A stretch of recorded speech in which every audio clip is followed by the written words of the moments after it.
We're here to talk the latest Detroit Lions news and rumors for you folks today. We're going to be going over the injury report, who is injured for the Lions and Rams game. Great news right there. We're going to be getting into Jameson Williams, talking about goals, hefty goals that he want to have this season. We're all for it. The betting odds for Lions and Rams, everything that you need to know. Let's go.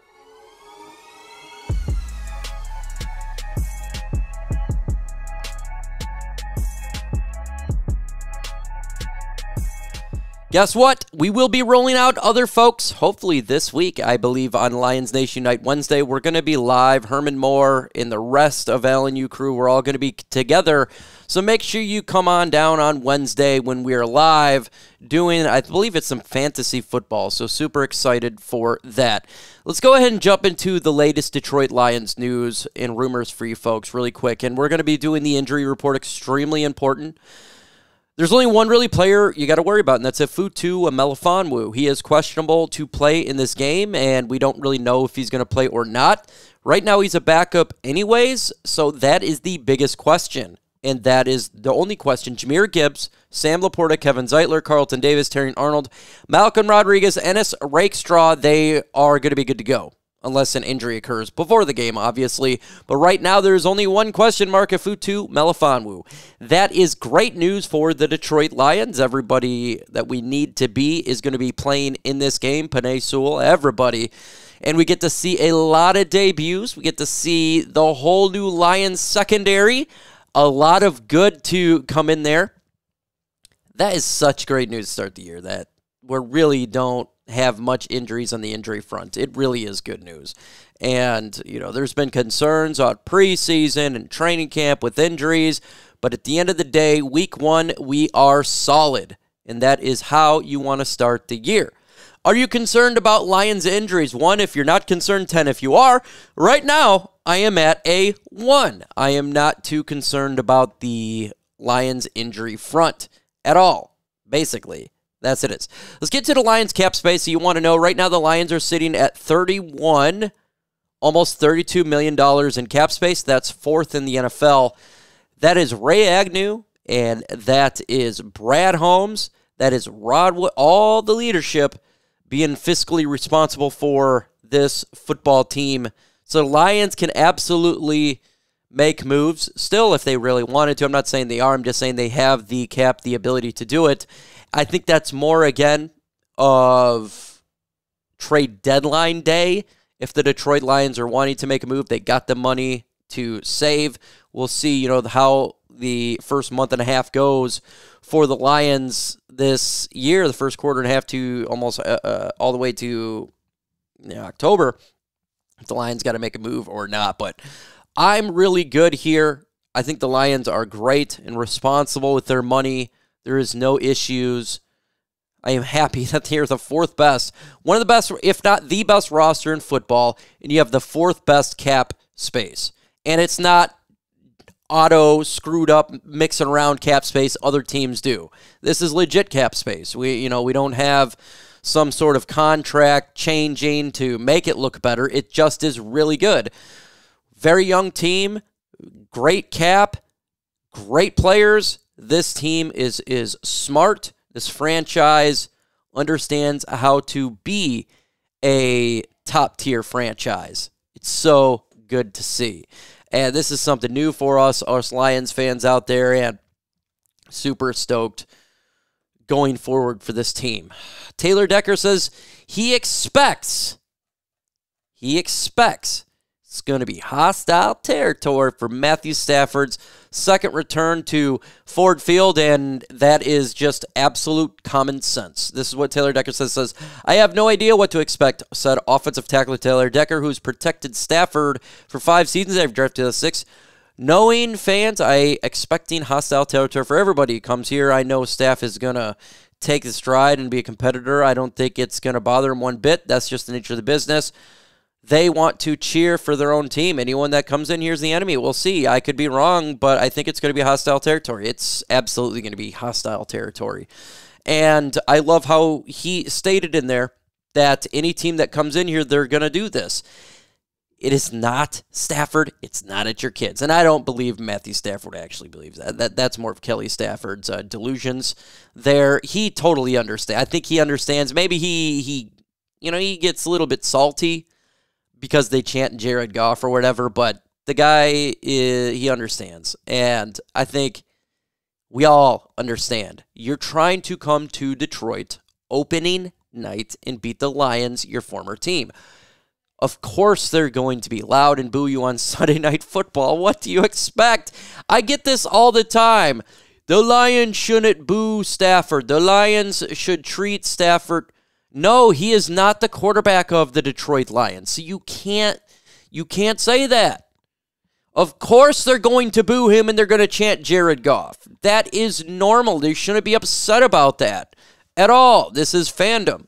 Do the Lions fans hate Stafford and they hate his kid? No, they don't. There's obviously some Lion fans don't like him. It's the same, but the hate and all this ridiculousness, no, it's because he's trying to beat us at Ford Field. Of course we're going to be loud. The 13th man is what I call it because it's extremely loud, is not going to allow that.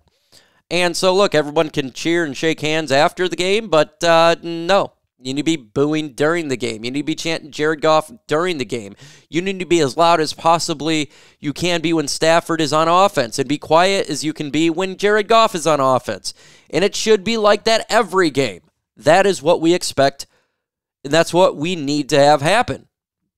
13th man. They say 12th man. I say 13th. Got to keep it up. So let me know your thoughts in the comments below. Are you going to boo Stafford? I'm going to, I'm not going to be at the game, but definitely if I was at the game, I would be booing and I would be chanting Jared Goff, having a good time, and supporting my team. But let me know your thoughts in the comments below. Let's go ahead and get into the new betting odds for this game on Sunday Night Football. Lions are 3.5-point favorites here, and that's kind of what you would expect. Two teams, very good two teams, and, we beat the Rams by 1 point in the playoffs. So, 3.5-point favorites makes a lot of sense.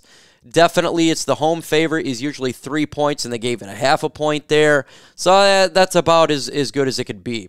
It'll be interesting, though, because the Lions got a completely different secondary, and can this secondary slow down Cooper Kupp and Puka Nacua in the pass game? I am convinced they'll do great against the run defense, and that's what they're going to do. But can this secondary really elevate its game and show them that Carlton Davis and Terrion Arnold and Mika Robertson, 3 new cornerbacks. Think about this. We have 3 new corners playing. It's going to be on the field.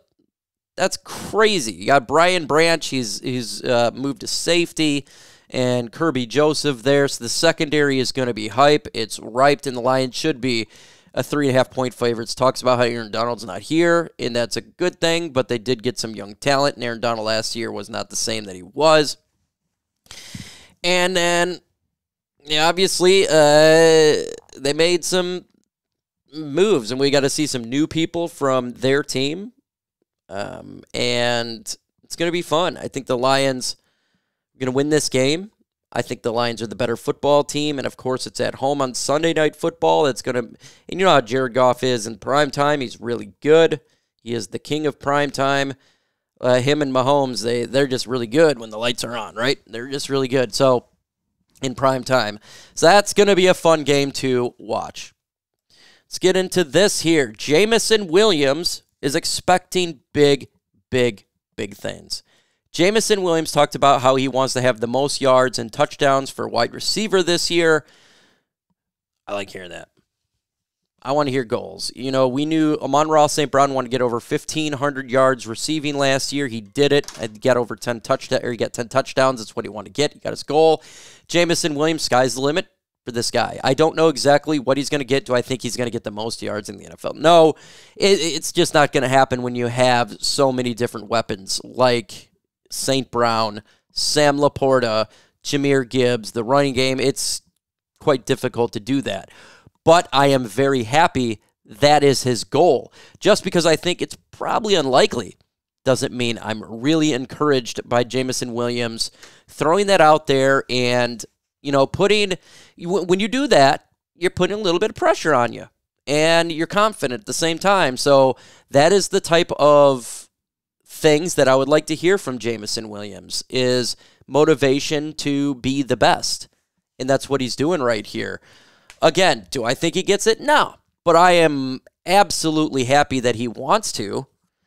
I think that Jameson Williams, he can literally, he has the talent to be one of the best in football. It's just all in his head, and how he operates now. Can you do it? You got the speed of Tyreek Hill, right? Your route running has significantly improved, and even though I loved it out of Alabama, but it's been a slow start here in Michigan. But his route running's improved. He's always got separation, and it's yards of separation because he's so quick. His cuts are even better when he's doing his slant routes and in the middle. That's what we've heard all about in training camp, is how he's getting the separation. So I'm super stoked to see what he can do versus the Rams. It's going to be such a great test for Jameson Williams and the Lions fan base, because we've been hearing about J-Mo and his potential and how well he has performed on the practice field. But again, you got to do it in real game time. And guess what? He wasn't in preseason. So we get to actually finally see it. Matter of fact, we get to finally see his whole offense, starting defense. We've barely played any starters at all in all of preseason, and it was primarily defensive starters that did play, of the lack thereof anyway. So now we get to see all the starters. We get real football here. This is not preseason. No one cares that you go 3-0 or 4-0 in preseason. It means nothing. And now it's the regular season where it all matters, and we get to see it. And I'm super excited for Lions and Rams game, Sunday Night Football. I want to start 1-0. So make sure you subscribe to the channel, hit that notification bell. Appreciate you listening. Adios.